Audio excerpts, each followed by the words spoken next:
Hey guys, welcome to Culture Therapy. My name is Esraa Chaddad, your multicultural psychologist, and today I wanted to talk to you guys about challenges clients face when they relocate. So let's get right to it.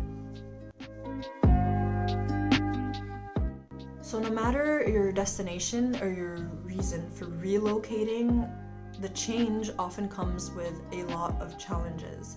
So by working with my clients, I have compiled basically 5 things that are some of the biggest challenges that my clients face upon relocating to a new country. So let's start discussing those. The first challenge is the culture shock. A culture shock usually happens when someone who comes from a culture is confronted to a different culture. And that confrontation between two cultures basically shocks the person, and it could get really confusing where people don't understand how communication is done, how people connect with each other, the meanings behind the words, even how things are done at like a practical level. All of these is just due to the fact that the culture is different. And no amount of reading about the culture ahead of time or knowing about it or even learning a little bit of the language can truly prepare you for the experience of living there, dealing with the locals day to day on everyday stuff. So you really need to be able to expect the unexpected. I find that a good way that really helps people with culture shock is having a more curious and open mindset about how people communicate and connect and do things in the new country. When you are more curious about learning how things are done rather than feeling that your way of doing things is clashing with the local way of doing things, then it basically makes the shock a lot softer to absorb when shocks do happen. And also it keeps you open to resolving conflict if it should happen because of cultural differences. So that's a good way to go about trying to deal with a culture shock, is trying to really empathize and understand the locals' point of view, and also teach yourself a little bit about how the locals do things and learn to integrate that a little bit in your way of dealing with them, and that'll lessen the culture shock a lot on you. The second challenge is changes in food, weather, and environments. Now, it seems very obvious that when you move to one country to another, that the food will be different, the weather will be different, maybe the environment will be more noisy, more crowded, less crowded. But oftentimes what people don't realize is the impact that can have on you. The body is a machine of habits. It builds habits because it's a lot easier to save energy. You're not always learning something new, you are just repeating something that you already know all the time. So that's a state of comfort for your body. When you get it out of the state of comfort and throw it in a new environment, new weather, new food, and new everything, that will shock your system. It could make you super cranky, and I have actually seen people leave entire careers and glorious prospects because they couldn't handle the weather in certain areas. That's a very real challenge for your body, and it's very good to acknowledge it and not minimize it, because there are things that you can do that could help with something. The number one thing I would advise to deal with these changes is every now and then to give your body a little taste of comfort and give it a break from the change. You can do that, for example, with the food. Like, if you really miss food from your home country, then why not give it a taste of that? Why not go to a restaurant and treat yourself to a meal that is made the way it would have been made in your country, for example? Or heck, learn a recipe and cook your own stuff, which is something I do all the time. Like, as an Egyptian, we miss our Egyptian food, and I will go ahead and cook an Egyptian recipe every now and then, and boy, I feel so at home when I do that. Another thing, for example, as well, is the weather. Try to get as much sunlight as you can, or any kind of experience of the weather that you and your body are used to. It is actually very harsh living in a country where there's very little sunlight, and it's actually reputed to have very little sunlight. Even the Dutch complain about the weather all the time. So it is challenging even for the locals here, but everyone has a different way of coping with it, and you could even ask the locals how they cope with it and do what they do to cope and getting enough sunlight in their lives. Just try to emulate the environment that your body is used to every now and then to give it a sense of comfort so that it doesn't feel like it's such a challenge to have to change all of that at once. The next thing I wanted to talk about was the feelings of loneliness and maybe even of loss of purpose. That happens to everyone who has left a social support system. You've left your family, you've left your friends, and you're in a new country and you're all alone. And so it's perfectly normal to be lonely in that sense, especially that we gotta admit that it is a lot harder to make friends as adults than it was when we were kids. And so sometimes we really do have to get out of our comfort zone to meet new people, and it's an effort to make new friends. I usually advise people who have a hard time making friends, especially local friends, which could be a bit more difficult if you don't know the language or if you're not very familiar with the culture, is to find expat groups in the country that you're in or in the city that you're in. These are people who are in exactly the same situation as you. They're new to the country, they don't speak the language, and they are lonely as hell. And they just want to make friends in the new country and grow their support system.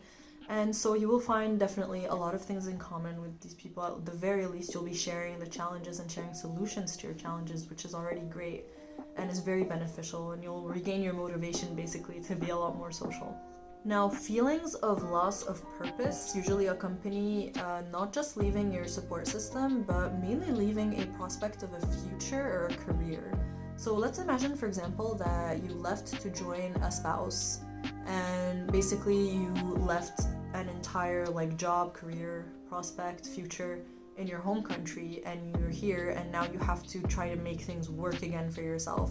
You had a purpose, you had a very clear passion, and now things are very hard and it's very difficult to make them work. So that is a time of crisis, and you may be feeling a little bit like, I don't even know why I'm doing this anymore, it's just so much work, I'm not even motivated to pursue this anymore. So, I mean, if you do have a purpose that you want to hold on to and that you want to pursue, I would suggest that you would rather focus on things that you can do rather than the things that you cannot do. And so instead of keeping a focus on all of the obstacles that you have in the new country to making your purpose work for you, professionally or not professionally, try to focus on other ways you can share that purpose and that passion of yours. And if you want to hit two birds with one stone, you go ahead and you make expat friends who share your passion and your purpose.